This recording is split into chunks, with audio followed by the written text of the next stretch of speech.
Hi dear friend, हम सभी देख रहे हैं ESE प्रीवियस ईयर की क्वेश्चंस, जिसमें मैंने आपको बताया है कि आपको ऑलरेडी रोज़ाना एक एक वीडियो आपको मिलता जाएगा क्वेश्चन के जो ऑलरेडी पूछे गए हैं। और ईयर वाइज मैं बता रहा हूँ। देखो 96 2000 सॉरी 1995 से लेकर 2018 तक के क्वेश्चंस को मैं करा रहा हूँ। और रोज़ाना मतलब 10 क्वेश्चन आपको मिलते रहेंगे, तो देखते रहिए और अपने आप को बेस्ट बनाते रहिए। तो अभी मैं जो स्टार्ट करने वाला हूँ 21 से लेके 30 क्वेश्चंस, ठीक है। 21 से लेकर 10 क्वेश्चंस को मैं यहाँ पर एक्सप्लेन करके बताऊंगा, ठीक है। तो यहाँ पे देख सकते हैं असर्शंस और रीजन जैसे क्वेश्चंस हैं। यहाँ पर देख सकते हैं क्या बोला है कि a mild steel tension specimen has a cup and cone fracture at failure. ध्यान से समझिएगा कि यहाँ पे बोला है कि एक माइल्ड स्टील है, tension specimen has cup and cone fracture at failure.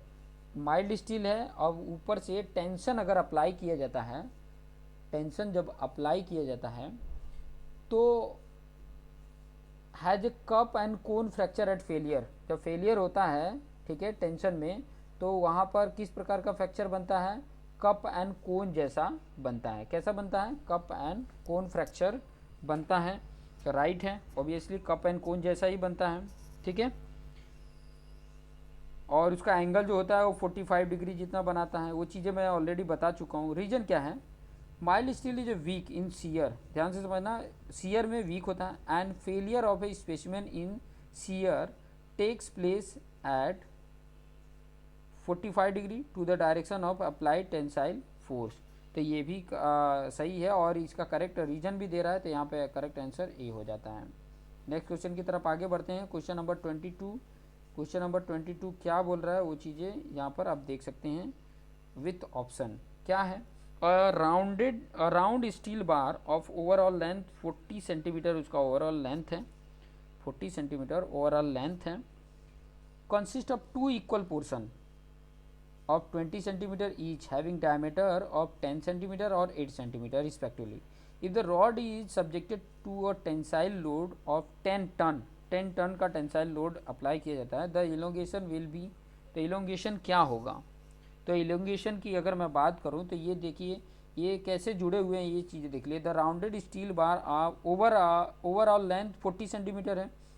Overall मतलब दोनों का length consist of two equal portion 20 centimetre each. 20 centimetre मतलब एक का 20 सेंटीमीटर, एल भी 20 है और L1 भी 20 है, L2 भी 20 है, तभी तो ये 40 के बराबर होगा, ठीक है। और पहले का डायमीटर ये है, दूसरे का डायमीटर ये है, मतलब नॉन प्रिज्मेटिक बार की तरह है, इस तरीके से है। आप देखेंगे तो इस तरीके का बार लगा हुआ है, ठीक है। और इसके ऊपर टेंसाइल लोड ये लगा रहे हैं, ठीक है। टेंसाइल लोड 10 टन का लग रहा है, ठीक है। 10 टन, 10 टन की अगर मैं बात करूँ तो 1 टन में 1000 kg, तो 10 टन में 10,000 kg हो जाएगा, 10,000 kg के बराबर हो जाता है, ठीक है। अब इसमें इलोंगेशन फाइंड आउट करना है। तो जब इस कंडीशन में होता है तो आपको डेल का फॉर्मूला बताया था, del L1 plus del L2 लगा लो, ठीक है। ये फॉर्मूला अप्लाई कर दो और आपके पास सारा कुछ सब कुछ दिया हुआ है, ठीक है। डेल L1 का formula P1 L1 upon A1 E1 apply कर दूँ, ठीक है। दोनों टेंसाइल है, मतलब दोनों पे टेंसाइल नेचर आएगा, दोनों पॉजिटिव होंगे। ये फॉर्मूला अप्लाई करो, आपका जो सॉल्व करने पे जो भी आंसर आ जाता है, यहाँ पर मैं बता देता हूँ कि कौन सा आंसर होगा, वो है ए, ठीक है। 1/10 पाई वन ब्रैकेट में 1/25 प्लस 1/16, ये अप्लाई करेंगे तो ऑटोमेटिक आ जाएगा, ठीक है। पी आपका दिया ही है 10 टन, एल आपका दिया ही है 20, दोनों का 20 सेंटीमीटर हो जाएगा। उसको सेंटीमीटर में है तो सेंटीमीटर में ही दीजिए, ठीक है। उसके बाद से ए π/4 डी स्क्वायर वैल्यू पुट कर दीजिए, उससे भी आ जाएगा। और ई की वैल्यू आप ले सकते हैं, यहाँ पर दे दिया है ई की वैल्यू 2 × 10⁶ kg पर सेंटीमीटर स्क्वायर, ये दे दिया kg × kg पर सेंटीमीटर स्क्वायर में दे दिया। तो ये वैल्यू पुट कर लीजिए, आपको आंसर मिल जाएगा। नेक्स्ट क्वेश्चन 23 नंबर का क्वेश्चन देख लीजिए क्या बोल रहा है यहाँ पर। A copper bar of 25 centimetre length is fix by means of support at its end. ध्यान से समझना, एक कॉपर बार है 25 सेंटीमीटर लेंथ है, is fix by means of support at end, ठीक है। एंड पे क्या है? सपोर्ट है। Support can yield total by 0.01, मतलब सपोर्ट जो है वो टोटल इतना ही वो ईल्ड हो सकता है, मतलब ईल्डिंग सपोर्ट है। 0.01 centimetre. If the temperature of the bar is raised by 100 degree Celsius, इतना डेल्टा, ये डेल्टा टी की वैल्यू है, then stress induce in the bar, यहाँ पे देखिए अल्फा सी की वैल्यू और ई सी की वैल्यू दे दिया है। अगर इस कंडीशन में अगर आप देखेंगे तो मैंने ऑलरेडी इसके बारे में प्रॉपर तरीके से आपको समझा दिया है, ठीक है, और फॉर्मूला भी मैंने आपको बता दिया था कि किस तरीके से इसका फॉर्मूला होता है। तो मैं यहाँ पे फिर भी बता देता हूँ कि इसका जो स्ट्रेस होता है वो फॉर्मूला है E/L, ठीक है। ऑलरेडी मैंने समझाया है कि टेम्परेचर चेंज के मैंने तकरीबन 4-5 वीडियो, पाँच के 5 वीडियो बनाए हैं, वो पाँचों वीडियो देखिए, आपको बहुत हेल्पफुल मिलेगा, ठीक है। तो जब इस तरीके का कंडीशन होता है कि इल्ड कर जाता है, और जितना इल्ड करता है उसको एक्स हम मान लेते हैं, देखिए ये जो ये वैल्यू दिया था वो एक्स है, ठीक है। तो उसका फॉर्मूला जो होता है वो ये होता है कि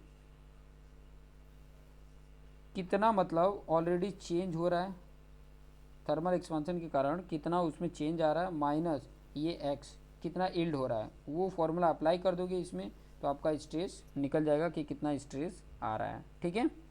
तो ये फॉर्मूला अप्लाई कर दीजिए, ऑटोमेटिक आपको मिल जाएगा। और मेरा जो आंसर आ रहा है वो है ये डी। ये चीज़ें मैंने वहाँ पर भी बताया है, ठीक है, जब मैं ये वाला पोर्शन करा रहा था तो ये क्वेश्चन को वहाँ पे मैंने कराया है, आप उधर भी जाके देख सकते हैं, ये क्वेश्चन लेकर मैंने वहाँ पे सॉल्व कराया है, ठीक है। नेक्स्ट क्वेश्चन 24 नंबर का क्वेश्चन यहाँ पे देख सकते हैं। 24 नंबर का क्वेश्चन क्या, a given material has Young's modulus E, यहाँ पे ध्यान से समझना, यंग्स मॉडुलस ई दिया है, मॉडुलस ऑफ रिजिडिटी जी दिया है, एंड पॉइजन्स रेशियो 0.25 दिया है।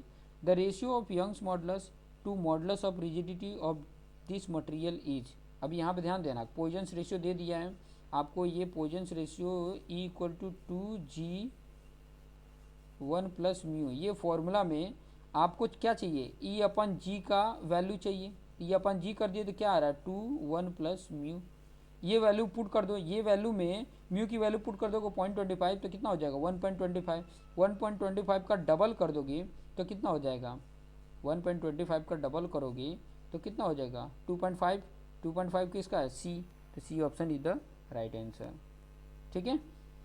थोड़े फॉर्मूले तो आपको लर्न करने पड़ेंगे, अगर फॉर्मूले लर्न नहीं है तो फिर बाद में ये मुश्किल थोड़े से पड़ेंगे, लेकिन ये बार बार मेरे ये वीडियोस में देखिए रिपीटेड क्वेश्चन आ रहे हैं, कुछ चीज़ें अप्लाई हो रही हैं, ये चीज़ें देखते रहोगे तो भी आपके लिए आसान हो जाएगा। चलिए 25 नंबर का क्वेश्चन देख लेते, क्या बोला है यहाँ पे, a prismatic bar of uniform, a prismatic bar of uniform cross section area दे दिया है 5 सेंटीमीटर स्क्वायर, उसका uniform cross section area, subjected to axial load as shown in the given figure. अब फिगर देख लेते हैं यहाँ पे, इस तरीके से है, ठीक है, इस तरीके से ये फिगर में दिया हुआ है। बोला है कि portion BC is subjected to an axial stress, BC अब देख लीजिए उसमें एक्सियल स्ट्रेस प्रोड्यूस हो रहा है, टेंशन आ रहा है, अब कितना आ रहा है वो चीज़ें आपको फाइंड आउट करना होता है, फ्री बॉडी डायग्राम ड्रॉ करके आप फाइंड आउट कर सकते हैं, ये चीज़ें मैंने ऑलरेडी समझा चुका हूँ और किस तरीके से फाइंड आउट करना है। चलिए मैं फ्री बॉडी डायग्राम यहाँ पे आपको ड्रॉ करके भी बता देता हूँ कि ताकि आपके लिए जो पॉइंट है वो आसान हो सके, ठीक है। आसान कैसे बनाएंगे देखिए, मैं वो टेक्निक आपको सिखा देता हूँ कि ताकि आपको आइडिया मिल जाए। BC पोर्शन का फाइंड आउट करना है ना, अब मैं आपको ना AB पोर्शन का बता रहा हूँ, यहाँ पे देखिए इतना ही है ना AB पोर्शन, इतना ही है AB पोर्शन, ठीक है। यहाँ पे आपको तो पता है कि ये कितना है 3000 kg, ठीक है, 3000 kg है। अभी यहाँ पर भी मुझे चाहिए 3000 kg, इतना अगर है तो इधर भी 3000 kg तो चाहिए ही ना, तो ये तो आपका AB पोर्शन का हो गया काम। लेकिन वहीं अब आप BC पोर्शन पे जा रहे हैं और BC पोर्शन का ही मुझे चाहिए भी, ध्यान से समझना, BC पोर्शन का चाहिए। अब ये 3000 यहाँ पर इस डायरेक्शन में दिए हो तो उसको बैलेंस करने के लिए आपको ये 3000 इस डायरेक्शन में लगाना ही पड़ेगा, ठीक है। और यहाँ पे ऑलरेडी देखिए इसी डायरेक्शन में 2000 kg दिया हुआ है, 2000 kg दिया हुआ है, तो दोनों सेम डायरेक्शन में तो ऐड कर देंगे कितना हो गया 5000, और ये टेंसाइल नेचर बता रहे थे, इधर भी 5000 kg आ जाएगा। तो 5000 kg क्या आ रहा है, टेंशन आ रहा है, तो 5000 kg यहाँ पर देख लो, टेंशन बता रहा होगा 5000 kg इन टेंशन यहाँ पर बता रहा होगा, ठीक है। लेकिन स्ट्रेस पूछा है, ध्यान से समझना, स्ट्रेस पूछा है, 5000 kg तो दे दिया, लेकिन इसमें टेंशन तो आ रहा है पहले नंबर। तो देखिए इसमें 3 ऑप्शन में टेंशन आ रहा है, मतलब ये बी वाला तो पहले ही रॉन्ग है, ठीक है, बी वाला तो हो ही नहीं सकता। लेकिन स्ट्रेस का फॉर्मूला क्या है, स्ट्रेस का फॉर्मूला P/A, P आपका 5000 है, 5000 और इसका एरिया, क्रॉस सेक्शन एरिया कितना है देख लेते हैं, इसका थोड़ा एरिया 50 बोला है ना यहाँ पर क्वेश्चन में, देखिए क्या बोला है, 5 सेंटीमीटर स्क्वायर बोला है, 5 सेंटीमीटर स्क्वायर। और ये इसमें भी अब 5 सेंटीमीटर बोला है तो 5 से डिवाइड करोगे तो 1000 आ जाएगा, तो यहाँ पे सी ऑप्शन आ जाएगा कि नहीं, ठीक है।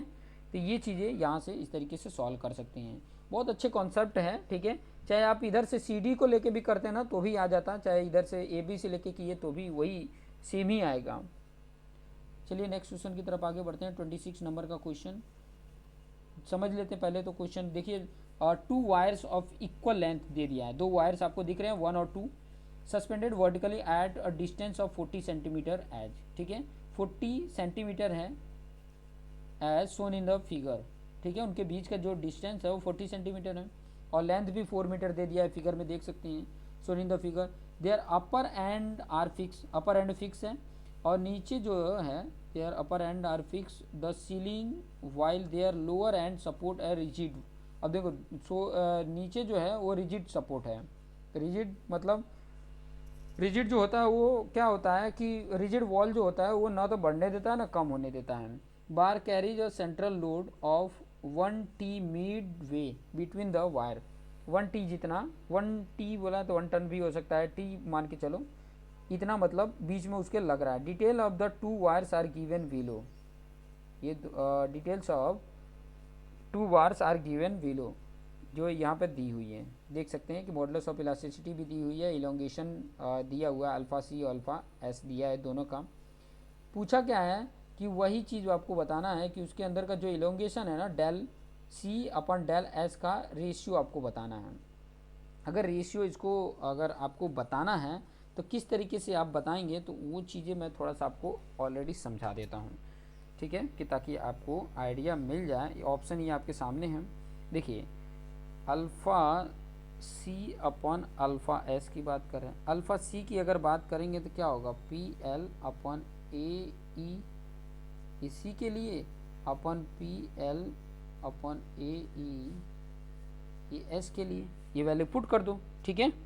ये वैल्यू अगर पुट करोगे तो देखो ई की वैल्यू दी हुई है यहाँ पे, अगर देखोगे तो ई की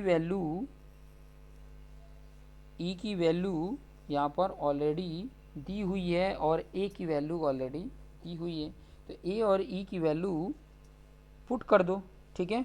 ए की वैल्यू यहाँ पे दिया हुआ है और ई की वैल्यू यहाँ पे दिया है, ये और पी एल तो दोनों सेम ही है, ठीक है, फोर्स तो क्या है दोनों के इक्वल ही हैं, तो ये वैल्यू अप्लाई कर दो तो दोनों का रेशियो क्या आ जाता है, ये करके देखिए आपको ऑलरेडी आ जाएगा, मैं तो करके रखा हूँ, तो इसका आंसर डी आ जाता है, ये ऑप्शन हो जाता है।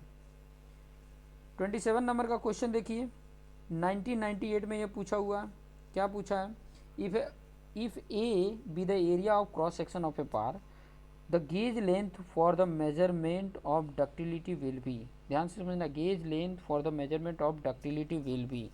तो डक्टिलिटी विल बी की अगर मैं बात करूँ तो गेज लेंथ जो होता है उसको L0 से इंडिकेट करते हैं और उसका फॉर्मूला होता है 5.65 अंडर रूट A0, ये याद कर लीजिएगा, ठीक है, कि ताकि आपको काफ़ी अच्छा से याद रहे।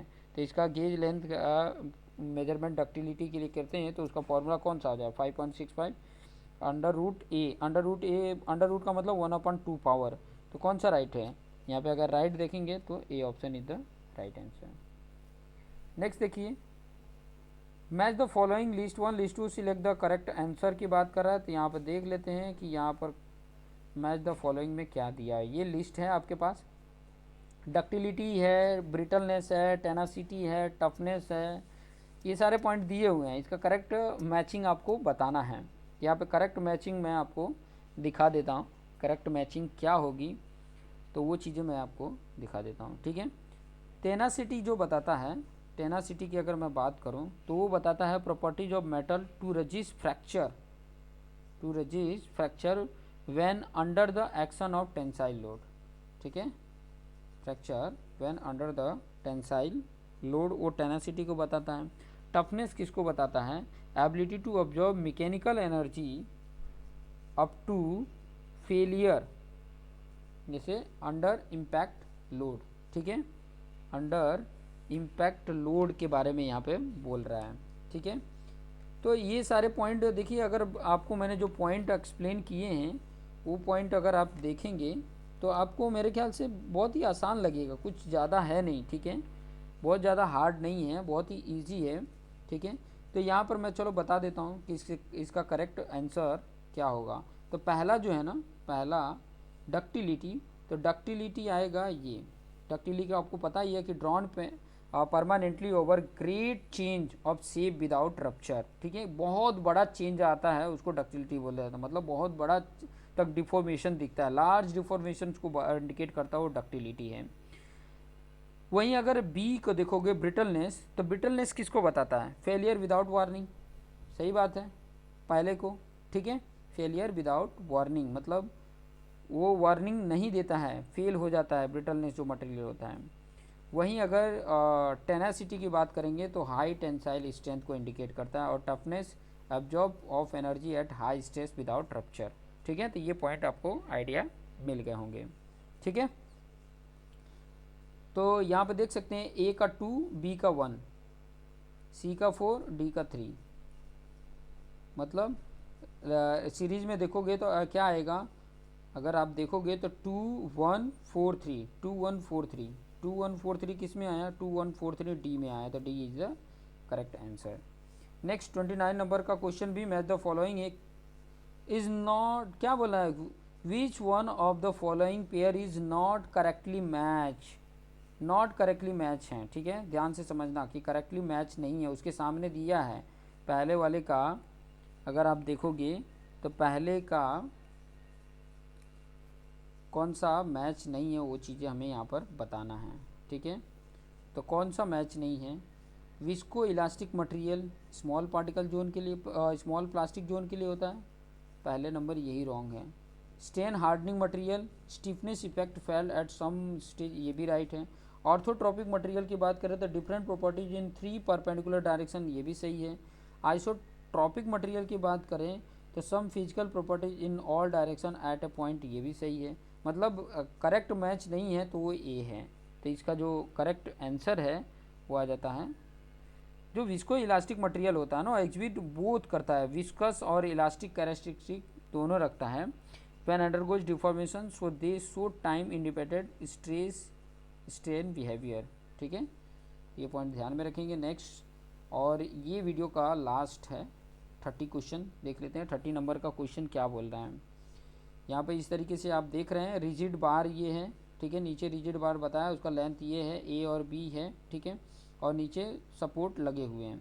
अ कंपोजिट सेक्शन बोल दिया है, कंपोजिट सेक्शन है।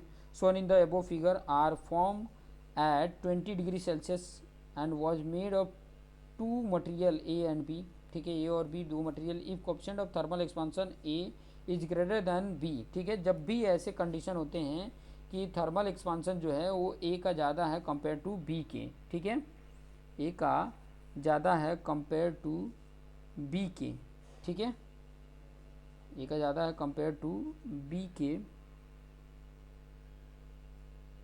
आगे क्या बोला, एंड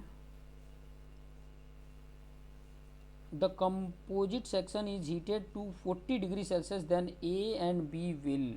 तो ए और बी की बात करेंगे तो जब भी सपोर्ट अनयील्डिंग होता है, रिजिड वॉल होता है, ठीक है, तो वो टेम्परेचर जब भी इंक्रीज कराया जाता है, टेम्परेचर अगर बढ़ता है, ठीक है, बढ़ता है तो दोनों में, ठीक है, क्योंकि दोनों तरफ सपोर्ट क्या है, रिजिड सपोर्ट है, न बढ़ने देगा, बढ़ने तो देगा ही नहीं, तो उसके अंदर जो दोनों बार में ना कंप्रेशन नेचर आ जाता है, ये चीज़ें ध्यान रखेंगे। अगर मान लो कि वो नहीं होते, यील्डिंग सपोर्ट नहीं होता, तब मतलब वो कंडीशन भी ऑलरेडी मैंने लिखा के रखा है, वो चीज़ें आप देख सकते हो। तो यहाँ पर ये चीज़ें आप देखिएगा कि जब दोनों तरफ अनयील्डिंग सपोर्ट होता है तो उसके अंदर कंप्रेशन ही आता है, तो दोनों में कंप्रेशन आएगा, तो both be in compression, B option is the right answer, ठीक है। जब भी ऐसे कोई यहाँ पर भी रिजिड सपोर्ट है और एक बार ये है, एक बार ये है, दोनों का लेंथ सेम है, यहाँ पर भी रिजिड सपोर्ट ही है, ये भी रिजिड सपोर्ट है, तो टेम्परेचर जैसे ही इंक्रीज करेगा ना, ये इंक्रीज करते हैं तो इसके अंदर क्या आएगा, कंप्रेशन नेचर आएगा, और वहीं टेम्परेचर डिक्रीज कर देंगे, टेम्परेचर अगर डिक्रीज करते हैं तो दोनों में क्या आएगा, टेंशन नेचर आएगा, ये भी ध्यान रखेंगे। टेम्परेचर इंक्रीज पे कंप्रेशन और टेम्परेचर डिक्रीज पे टेंशन नेचर आ जाता है। ठीक है, तो ये चीज़ें थोड़ा सा हम ध्यान में रखेंगे। तो और 30 तक क्वेश्चन हो गए ये वीडियो के, और नेक्स्ट वीडियो में 31 से लेके 40 तक क्वेश्चन कराएंगे, तो आप देखते रहिए। 2018 तक क्वेश्चन देखने हैं तो आपको ये पेशेंस बना के देखना है कि ताकि आपको आइडिया मिल जाए। ठीक है, देखते रहिए और अपने आप को बेस्ट बनाते रहिए। Thank you for watching this video.